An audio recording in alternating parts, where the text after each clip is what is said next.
محبت دل کے نہا خانہ میں پوشیدہ وہ جذبہ ہے جو محبوب کی اداؤں کی رعنائی اور دل ربائی کی حرارت سے پروان چڑھتا ہے اور عشق کی شکل اختیار کر لیتا ہے۔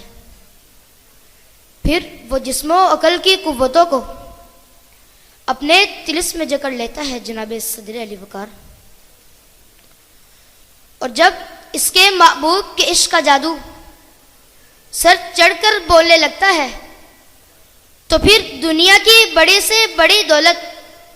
اس کے عشق کو خرید نہیں سکتی، اور جابر سے جابر حکومت کا خوف اسے جھکا نہیں سکتا۔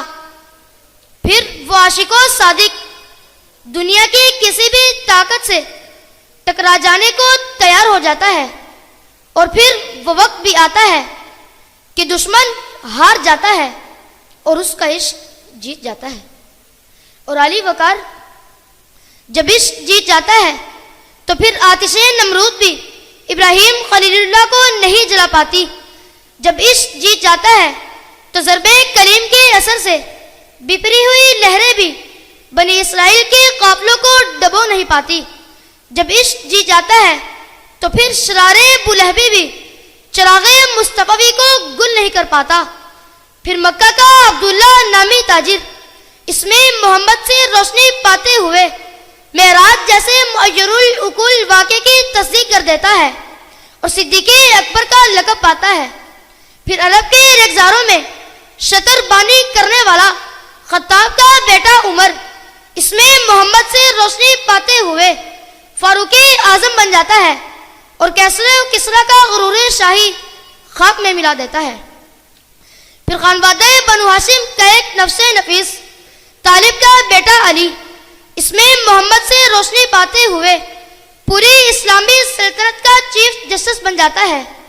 اور خیبر جیسے مضبوط قلعے کا فاتح بھی قرار پاتا ہے۔ پھر ملک حبشہ سے اس میں محمد سے روشنی پاتے ہوئے عرب کی جلستی ریت پر احد احد کا نعرے مستانہ بلند کرتے ہوئے راہ حکم وفاشاری کی عمدہ مثال بن جاتا ہے اور دامن رسالت سے وابستگی کو اپنا وظیفہ حیات بنا لیتا ہے۔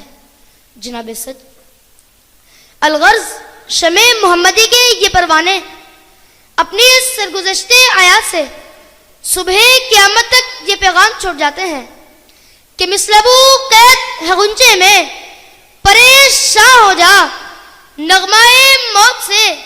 ہنگامہ طوفاں ہو جا، قوت عشق سے ہر پس کو بالا کر دے،